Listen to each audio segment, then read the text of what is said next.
Para aquellos que quieren mejorar su vida devocional, para los que necesitan ayuda espiritual, para todos los que desean un contacto diario con Dios, presentamos Radio Amanecer en Estudio, un alimento espiritual para tu alma. Con nosotros, el conductor de esta entrega, Pastor Juan Francisco Scroggins. Seguimos avanzando en esta semana en Radio Amanecer en Estudio. Para hoy pautado el estudio El juicio previo al advenimiento. Es el tema que estaremos abordando en este día, el juicio previo al advenimiento. Eso es dentro del marco de la lección número 10 que estamos estudiando en esta semana. Los que han llegado al fin del tiempo, con un pasaje de la Biblia que estamos memorizando en esta semana. Primera de Corintios 10, 11 y 12. Estas cosas les sucedieron por ejemplo, y fueron escritas para advertirnos a nosotros, a los que han llegado al fin del tiempo. Así, el que piensa estar firme, mire que no caiga. Reiteramos una vez más la cita, Primera de Corintios 10, 11 y 12. Es un placer una vez más saludar a nuestro gran amigo y hermano, al doctor Cristian Veras, quien está con nosotros en los comentarios a estas lecciones. Pastor, muchas bendiciones. Es el anhelo, el deseo de su servidor. Gracias, pastor. Bendiciones en abundancia. Shalom Aleichem. Amén, amén. Que la paz del Señor esté con usted y los suyos. Gracias, así sea. Amén. Gracias a ustedes, amigos y hermanos, por la sintonía. Estamos al aire con Radio Amanecer en Estudio. Un abrazo. Les invitamos para que podamos hablar con nuestro Dios. Querido Padre, ahora nos ponemos en tus manos porque vamos a iniciar el estudio de tu palabra y no queremos hacerlo sin tu permiso, sin tu bendición. Por eso te pedimos que nos ilumines y que también ilumines el corazón de cada oyente para que pueda atesorar tu palabra en su corazón, en el nombre de Jesús. Amén. Amén. Pastor, el capítulo 7 del libro de Daniel nos ofrece una perspectiva muy interesante acerca del juicio. Daniel capítulo 7. Sucede que para hoy hay un título muy interesante que nos habla acerca de un juicio previo al advenimiento, es decir, un juicio antes de la venida de Cristo. Usted fuera tan amable, por favor, de ofrecer algún tipo de orientación en cuanto a lo que es el juicio previo antes del advenimiento de Jesús a esta tierra. Con mucho gusto, mi apreciado amigo. El juicio previo al advenimiento se ha llamado juicio investigador. Se ha llamado juicio antes de la segunda venida, juicio preadvenimiento. Este juicio es precisamente el que inicia en el libro de Daniel. Hay indicios maravillosos del juicio investigador en el libro de Daniel, el capítulo 7. Por primera vez, la palabra juicio investigador, la iglesia pensó por mucho tiempo que había sido el primero en referirse a un juicio investigador, Jaime White. Sin embargo, no fue él el primero en usar la palabra juicio que precedería la segunda venida de Cristo, sino que fue Elon Evers, el 17 de diciembre de 1856, quien escribió que los justos muertos participan de un juicio investigador desde 1844. Entonces, esto se basa a que los judíos, entre ellos existía la creencia de que durante el día de la expiación, Dios, sentado en su trono para juzgar al mundo y al mismo tiempo juez, intercesor, perito y testigo, abre el libro de registros. Este es leído. En él se encuentran todas las firmas del hombre. Por eso es que se llama juicio investigador o juicio de investigación, que es juicio preadvenimiento. ¿Por qué se llama juicio investigador? Porque hay un patrón o hay patrones de ese juicio en toda la Biblia. En el capítulo 3 del libro de Génesis, cuando Dios llama a Adán y a Eva, Él les pregunta, noten que es el mismo tema en todos los casos. Por ejemplo, está pecado, juicio, condenación. es el mismo patrón. El ser humano peca, Dios lo llama para que le rinda cuentas, el ser humano entonces responde, Dios emite su juicio y luego viene la condenación.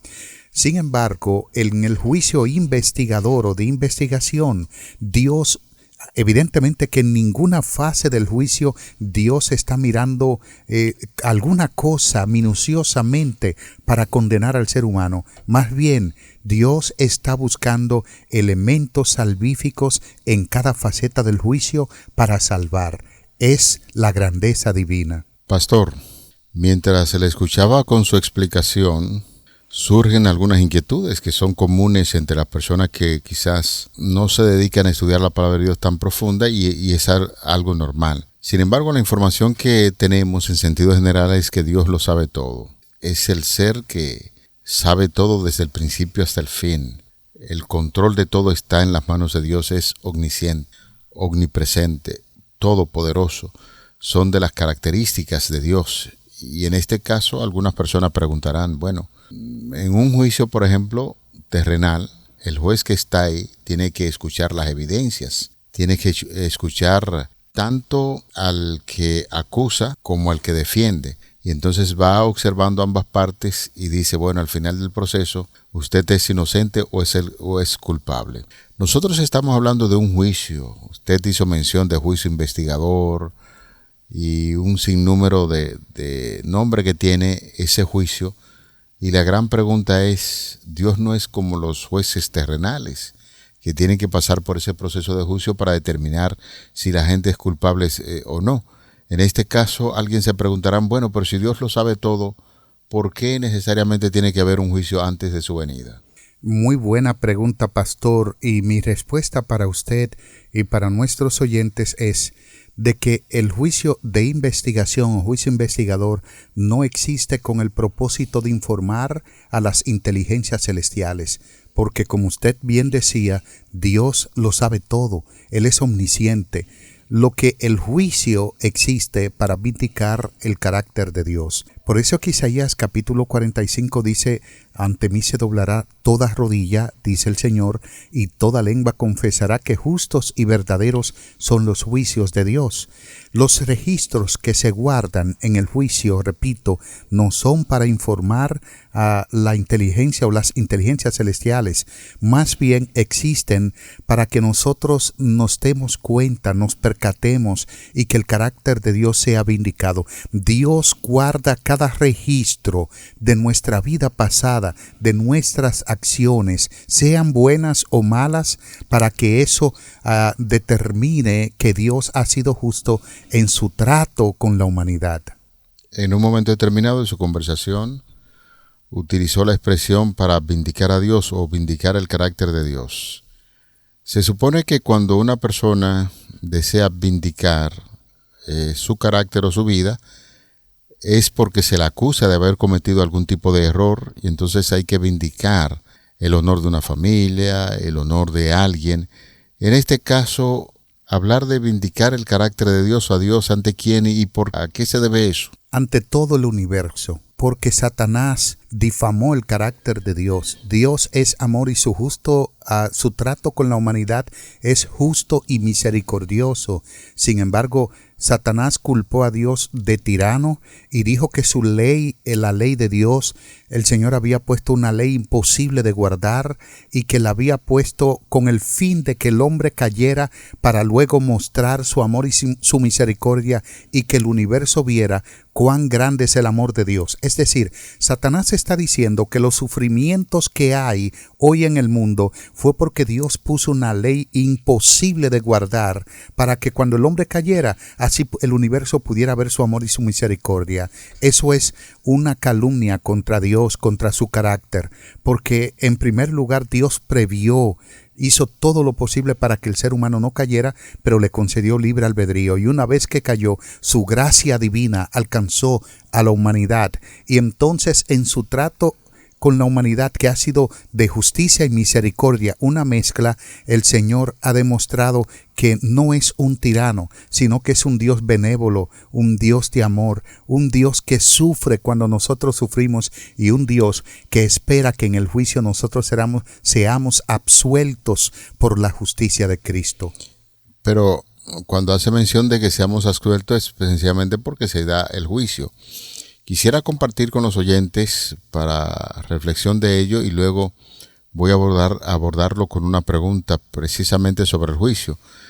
Daniel 7, 9 y 10 enseña: estuve mirando hasta que fueron puestos tronos, y se sentó un anciano de días cuyo vestido era blanco como la nieve y el pelo de su cabeza como lana limpia. Su trono llama de fuego y las ruedas del mismo fuego ardiente. Un río de fuego procedía y salía delante de él. Millares de millares le servían y millones de millones asistían delante de él. El juez se sentó y los libros fueron abiertos. Otro pasaje extraído ahí mismo del libro de Daniel, los versículos 13 y 14. Allí se nos dice lo siguiente: pastor, miraba yo en la visión de la noche, y aquí con las nubes del cielo venía uno como hijo de hombre, que vino hasta el anciano de días, y le hicieron acercarse delante de él, y le fue dado dominio, gloria, reino, para que todos los pueblos, naciones, lenguas le sirvieran. Su dominio es dominio eterno, que nunca pasará, y su reino uno que no será destruido. Versículo 22. Hasta que vino el anciano de días, y se dio el juicio a los santos del Altísimo, y llegó el tiempo, y los santos recibieron el reino. Daniel 7, 26 y 27. Pero se sentará el juez, y le quitarán su dominio para que sea destruido y arruinado hasta el fin, y que el reino y el dominio de la majestad de los reinos debajo de todo el cielo sea dado al pueblo de Dios, de los santos del Altísimo, cuyo reino es reino eterno, y todos los dominios le servirán y obedecerán. Aquí hay un sinnúmero de detalles, pastor, que sería importante sacar un tiempo para ir aclarando, ya que esta es una cita que trae la guía de estudio para el día de hoy en lo que estamos estudiando. El juez, ¿quién es? Se ha dicho en muchas ocasiones que Jesús es nuestro abogado, que Jesús es nuestro rey. Aquí en Daniel 7 se presenta un anciano de día, vestido con vestidura blanca, etcétera, etcétera, y da unas características especiales. ¿Es este anciano de día Dios y es nuestro juez, o es Jesús quien es nuestro juez eternamente? ¿Cómo podemos nosotros entonces visualizar la declaración que da Daniel en torno a los personajes que estamos citando en el día de hoy? Sí, lo primero es que algunas veces en la Biblia ese anciano es Cristo. No necesariamente porque aparezca como un anciano de días y con el pelo blanco simbolizando sabiduría, edad, sí, sea el Padre. A veces es Cristo, pero en el caso de Daniel es el Padre. El juez aquí es Dios el Padre, porque encontramos a los dos. Note, Cristo está viniendo en las nubes del cielo. En Daniel, el capítulo 7, versículos 13 y 14. Sí. En las nubes del cielo es interpretado por los pioneros adventistas como la segunda venida, pero no era la segunda venida, era el juicio investigador al final de las 2300 tardes y mañanas. Con el cómputo, como se conoce el principio de día por año que es aplicado a las profecías escatológicas o apocalípticas, esos 2300 días o años que inician en el 457 llegan hasta 1844. Por eso nosotros interpretamos que en 1844, al final de las 2300 tardes y mañanas, inicia la purificación del santuario celestial, que eso es el juicio de investigación, donde Dios está haciendo expiación por nuestros pecados, lo está ofreciendo la purificación, la limpieza por los pecados en el santuario celestial con el sumo sacerdote por excelencia Jesucristo. De manera que el anciano aquí de días es el Padre y el Hijo es el que viene en las nubes de los cielos, pero no en su segunda venida. Viene hasta donde estaba el anciano de días. El texto dice que le fue dado dominio, poder, reino y majestad. Nosotros sabemos que el reino de Cristo todavía no ha iniciado. Cristo es rey, siempre lo ha sido, pero su reino definitivo inicia cuando Él ponga fin al reino del mal. Es el papel de Cristo, del ungido, y fue ungido para eso. De manera que Cristo es el que está recibiendo el juicio. Por eso en el Evangelio de Juan, el capítulo 5, pastor, estimados amigos, también aparece una declaración fascinante que dice que el Padre a nadie juzga, sino que todo juicio lo ha dado al Hijo. ¿Qué quiere decir esto? Está hablando de lo mismo que dice Daniel en Juan 5:22, lo mismo que dice Daniel, que Cristo viene en las nubes del cielo a recibir el poder de manos del Padre. Así que en Daniel, el anciano de días es el Padre y el Hijo del Hombre es Jesucristo.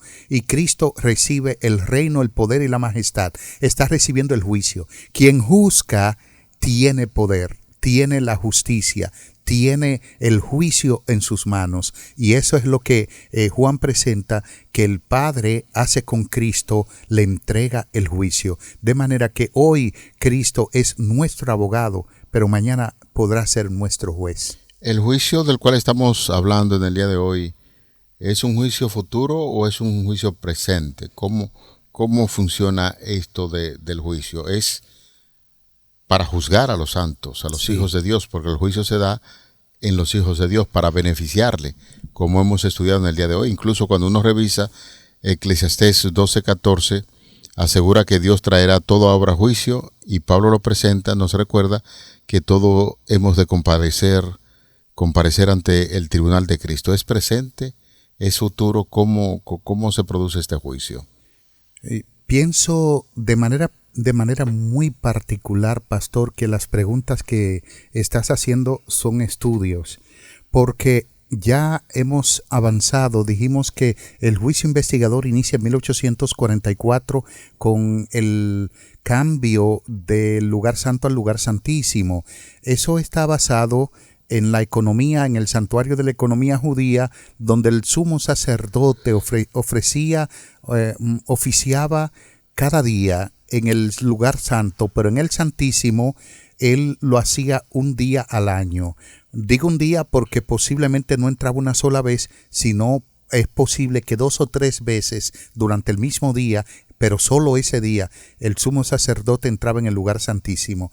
Y eso mismo es prefigurado o prefigurando el santuario celestial. Hasta 1844, el santuario celestial fue un lugar de mediación, solamente de mediación y de perdón.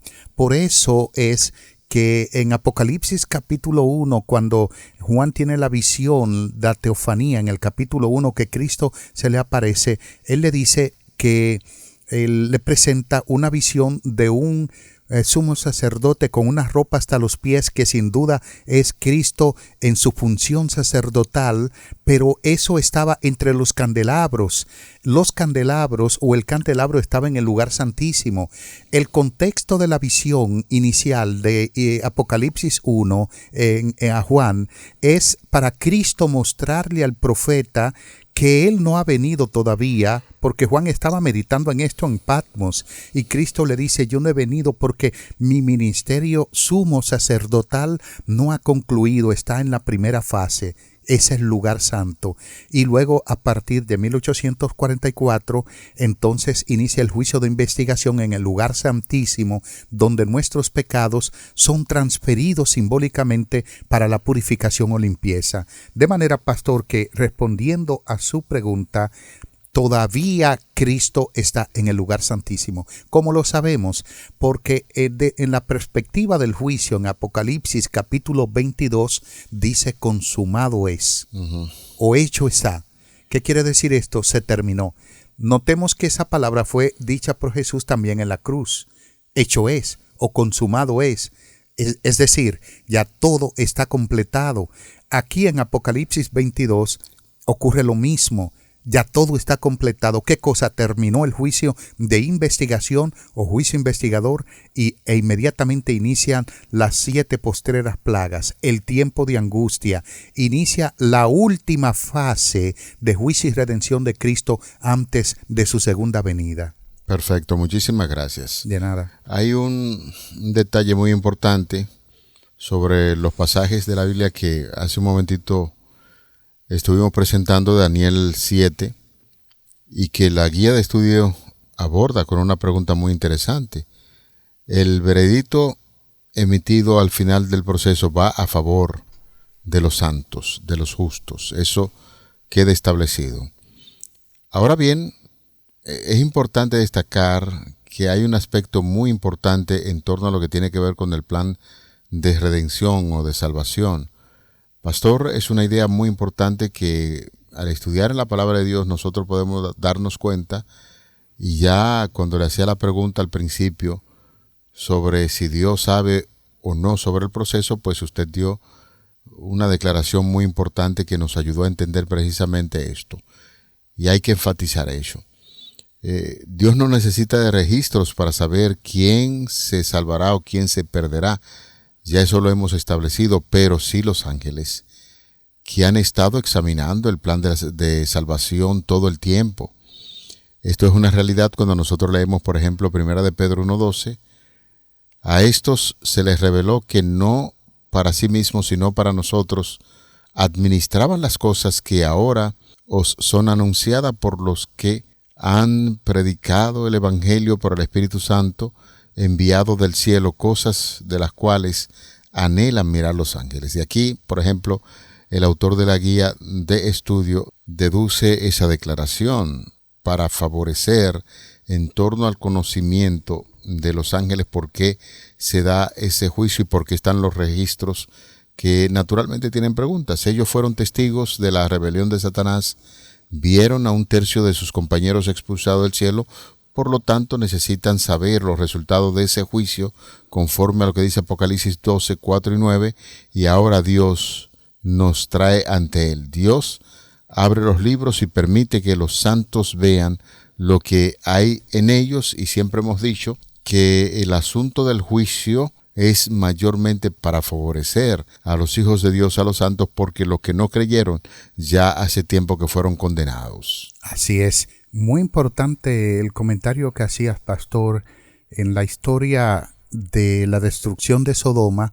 Con la intercesión de Abraham, nosotros vemos un patrón de juicio y este juicio investigador. También hay una prefiguración de este juicio en ese mismo pasaje. Ya mencionamos el caso de Caín, de Adán y Eva, cuando Dios viene al huerto del Edén y comienza a decirle: ¿qué has hecho? La mujer que me diste me engañó o me dio del árbol y comí. Le dice a la mujer: ¿qué hiciste? La serpiente que tú hiciste. Aquí vemos un patrón de juicio investigador, una prefiguración.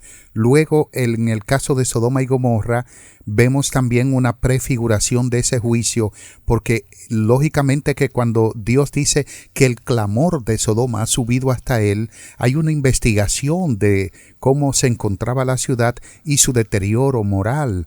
Entonces, Dios menciona que la maldad de la ciudad era tan notoria contra él, que era grande en gran extremo, y entonces Sodoma y Gomorra son investigadas, por supuesto, antes de la destrucción. También permite a Abraham evaluar la decisión divina. En el juicio investigador ocurren ambas cosas. Dios evalúa y deja que el hombre evalúe también, porque el carácter de Dios ha de ser vindicado, y que Abraham dice que Dios debe tomar una decisión divina de destruir a la humanidad de una manera justa, y entonces es lo que Dios permite en el juicio de investigación, que la humanidad y todo el universo sepa que su decisión será una decisión justa, porque todo el ser humano que no acepte al Señor pues será condenado evidentemente, y es lo que nos presenta como una forma antitípica o prefigurada de lo que es el juicio que se está llevando a cabo, del juicio de investigación en el libro de Génesis. Lo que hemos estudiado hasta el momento, pastor, nos hace pensar en la gran bendición del juicio. Hay gente que vive siempre como muy atormentada y preocupada por el asunto del juicio y siempre están hablando del juicio con temor.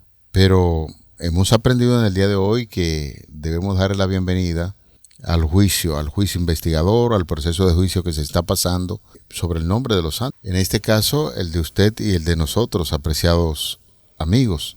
Lo importante es que quien acusa, el diablo acusa constantemente, pero el Señor es nuestro abogado defensor y ha prometido que su defensa la va a llevar hasta los extremos de tal manera que los hijos de Dios que le aceptan como su abogado defensor, pues estarán en condición de heredar la vida eterna, así como hemos estudiado en este día, porque Jesucristo es sencillamente nuestro abogado, intercesión, es nuestro juez, y eso favorece bastante a aquellos que hacen la voluntad del Señor. ¿En qué deberíamos nosotros ocuparnos en este tiempo en lugar de estar tan preocupados por los resultados finales? Debemos ocuparnos en mantener una estrecha relación con Dios, con Jesucristo, para que cuando se produce esa sentencia que de hecho favorece a los hijos de Dios, ese debe ser nuestro accionar en esta tierra, y de eso se trata el juicio previo al advenimiento. Si tiene algunas palabras de cierre, pastor, en esta lección, es el momento. Claro que sí, pastor.